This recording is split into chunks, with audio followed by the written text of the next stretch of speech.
Depuis que l'être humain existe, il se pose des questions. Il y en a une, en particulier, qui nous hante, qui traverse les âges, les cultures et qui revient sans cesse.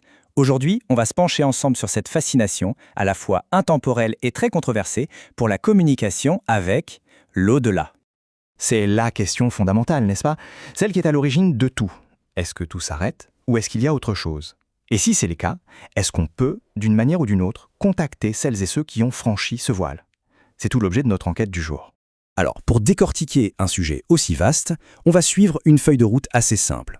D'abord, on va remonter aux origines du spiritisme. Ensuite, on explorera les différents canaux par lesquels les messages seraient transmis. Après ça, on va chausser nos lunettes de scientifique pour voir ce que la science en pense. Et pour finir, on essaiera de comprendre pourquoi tout ça reste un phénomène si persistant aujourd'hui. Allez, on commence par le commencement, les origines. Parce que pour vraiment saisir ce qu'est le spiritisme moderne, c'est indispensable de faire un petit voyage dans le temps jusqu'aux toutes premières tentatives humaines pour entrer en contact avec le monde des esprits. Ce qui est assez fou, c'est de voir que cette quête est partout, tout le temps. Dans les sociétés anciennes, le chaman, c'était le pont entre les mondes. Puis au Moyen-Âge en Europe, tout ça était violemment réprimé, c'était vu comme de la sorcellerie. Il faut attendre le milieu du 19e siècle pour que ça explose littéralement. Le contexte est hyper important. On est en pleine révolution industrielle, fasciné par la science, mais aussi dans une période marquée par les guerres, les épidémies. La mort est partout et le besoin de réconfort est immense. Et c'est là, en 1848, que les sœurs Fox, deux jeunes filles, déclenchent une véritable tempête médiatique avec des bruits, des coups frappés qu'elles attribuent à un esprit. Imaginez un peu le buzz à l'époque. C'est vraiment l'étincelle qui va mettre le feu aux poudres en Amérique, puis en Europe, et qui va préparer le terrain pour un homme qui, en France, allait tout théoriser. Et cet homme, c'est Allan Kardec. Son vrai nom, c'est Hippolyte Rivail. C'était un intellectuel, un pédagogue reconnu, et au départ, il était très sceptique. Mais il a été intrigué par le phénomène des tables tournantes. Alors il a décidé d'y appliquer sa méthode rigoureuse, presque scientifique. Il a passé des années à poser des milliers de questions à des esprits, en passant par différents médiums, pour croiser les informations. Et le résultat de ce travail colossal, ce sont 5 livres, dont le fameux Livre des esprits. Avec lui, on passe d'un simple divertissement de salon à une véritable doctrine philosophique, avec une idée centrale, l'évolution morale. Pour Kardec, parler aux morts, ce n'est pas un spectacle, c'est un moyen d'apprendre, de progresser. Sa fameuse phrase résume tout. Naître, mourir, renaître encore et progresser sans cesse. Ok, maintenant qu'on a posé les bases historiques, on passe à la pratique. Si on admet qu'il y a communication, comment ça se passe, concrètement? Par quels canaux ces infos venues d'ailleurs sont-elles censées passer? Eh bien, il y a toute une palette de manifestations possibles. Ça peut aller de choses très spectaculaires, très physiques, comme les fameuses tables qui lévitent qui faisaient fureur au 19e siècle, à des expériences beaucoup plus intimes, plus intérieures. Un médium peut par exemple entendre des voix, comme un murmure à l'oreille, c'est ce qu'on appelle la clairaudience, ou alors avoir des flashs, des visions, c'est la clairvoyance. Et puis, il y a ce phénomène très étrange de l'écriture automatique, où la main du médium semble prise en charge par une force extérieure et se met à écrire des messages, parfois dans un style ou une langue que la personne ne connaît même pas. En fait, chaque médium aurait son propre canal de prédilection. Attention, il faut faire une petite distinction importante ici. Le spiritisme, disons, historique de Kardec, il est vraiment centré sur la communication avec nos proches disparus, avec un but d'enseignement moral. Mais à partir des années 70, avec la vague du New Age, on a vu apparaître le channeling. Là, le concept est un peu différent. Le médium n'est plus un simple traducteur, il devient un canal direct. Et il ne contacte pas seulement des défunts, mais tout un tas d'autres entités. Des guides spirituels, des maîtres ascensionnés, parfois même des consciences extraterrestres. L'objectif aussi change un peu. On est plus dans la guidance personnelle, le développement de soi. Et bien sûr, au milieu de tout ça, il y a la forme la plus brute, la plus directe et sans doute la plus troublante, les apparitions.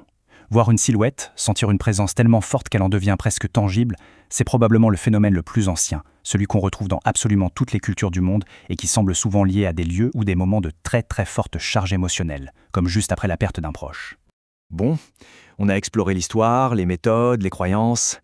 Il est temps maintenant de changer complètement de perspective, d'enlever notre casquette de croyant ou de curieux et de mettre celle du scientifique, du rationnel. Que nous dit la science sur tous ces phénomènes ? C'est la question qui fâche, évidemment. Face à ces milliers de témoignages, la communauté scientifique, dans sa grande majorité, reste extrêmement sceptique. Elle a développé tout un arsenal d'explications alternatives, des explications qui, en fait, n'ont pas besoin de faire appel au surnaturel. Alors, comment la science explique les dons des médiums? L'outil principal, c'est ce qu'on appelle la lecture à froid ou cold reading. Ce n'est pas de la télépathie, c'est un ensemble de techniques psychologiques très fines.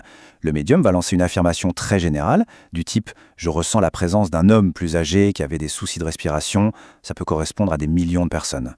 Ensuite, il observe attentivement les micro-réactions de son interlocuteur et affine son discours. À ça, il faut ajouter notre propre cerveau qui nous joue des tours, avec le fameux biais de confirmation. On va être tellement bluffé par le détail qui est juste qu'on va complètement oublier les 10 autres affirmations qui sont tombées à l'eau. Et puis, bien sûr, il ne faut jamais oublier l'hypothèse de la supercherie pure et simple. L'histoire du spiritisme est malheureusement remplie d'exemples de médiums qui utilisaient des trucages dignes des plus grands magiciens. Le cas des expériences de mort imminente, les EMI, est un exemple parfait de ce choc des interprétations. D'un côté, on a des témoignages bouleversants, qui se ressemblent partout dans le monde. Le tunnel, la lumière blanche, le sentiment de paix, la rencontre avec des êtres chers. Pour beaucoup, c'est la preuve ultime qu'il y a quelque chose après.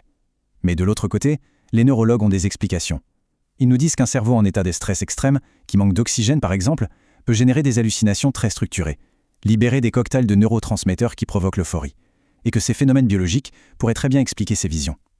On a donc une seule et même expérience, mais deux grilles de lecture radicalement opposées. Il y a quand même un domaine qui essaie de jeter un pont entre ces deux mondes. C'est la parapsychologie. Des chercheurs, dans des laboratoires, essayent d'étudier ces phénomènes avec des protocoles scientifiques stricts. Le souci, et c'est un gros souci, c'est que les résultats sont très souvent décevants. Même quand une expérience semble montrer quelque chose, un effet statistiquement très faible, elle échoue presque toujours au test crucial de la reproductibilité. C'est-à-dire que d'autres scientifiques, dans d'autres labos, n'arrivent pas à obtenir les mêmes résultats. Et en science, si ce n'est pas reproductible, ce n'est pas considéré comme une preuve solide. Mais il existe une troisième voie, une voie peut-être plus nuancée, l'interprétation psychologique. Cette approche ne dit pas « c'est de la fraude » ou « c'est vrai », elle dit plutôt « l'expérience est authentique, mais son origine n'est pas là où on le pense ». Dans cette optique, le message ne vient pas de l'extérieur, d'un esprit, mais de l'intérieur, des profondeurs de notre propre psyché. Un psychanalyste comme Freud y verrait l'expression de nos désirs ou de nos peurs refoulées. Un autre, comme Jung, pourrait y voir la manifestation d'un archétype de notre inconscient collectif. L'esprit qui nous parle, ce serait en fait une partie de nous-mêmes. C'est une idée assez vertigineuse quand on y pense. Et tout ça nous amène à notre dernière question. Face à un tel scepticisme de la part de la science, comment expliquer que ce phénomène soit si persistant ? Pourquoi est-ce que ces croyances non seulement survivent, mais connaissent même un regain d'intérêt aujourd'hui ? Je crois que la réponse se trouve moins dans la preuve que dans l'humain. La raison principale de cette persistance, c'est le réconfort. Face à l'épreuve la plus déchirante qui soit, le deuil, l'idée que la mort n'est pas une fin totale, que la personne qu'on aime est toujours là quelque part et qu'on peut encore recevoir un signe d'elle, ça a un pouvoir thérapeutique immense. Certains psychologues parlent de continuité de la conscience. Le fait de recevoir ce qu'on interprète comme un message, peu importe que ce soit vrai ou pas, permet de maintenir un lien symbolique. Ça transforme une absence brutale, un vide insupportable, en une nouvelle forme de présence, plus intérieure, plus symbolique. Et ça, dans le processus de deuil, ça peut être une étape absolument essentielle pour avancer. Et ce besoin fondamental de sens, de réconfort, il a créé un véritable marché mondial. Il ne faut pas croire que la médiumnité est une vieille croyance poussiéreuse. C'est une industrie qui se porte très bien à l'ère du numérique, avec ses médiums stars sur les réseaux sociaux, ses consultations par Zoom, ses séminaires. Ça prouve bien à quel point cette quête de connexion à l'invisible répond à un besoin profond, même dans nos sociétés hyper rationalistes.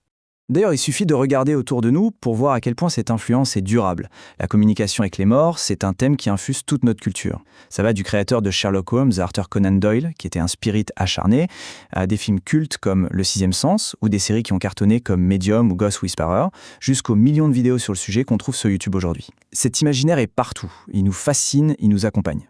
Alors, comment est-ce qu'on peut conclure après tout ça ? Peut-être qu'il n'y a pas une seule réponse, mais une double perspective à tenir. D'un côté, on a le scepticisme scientifique, qui est indispensable.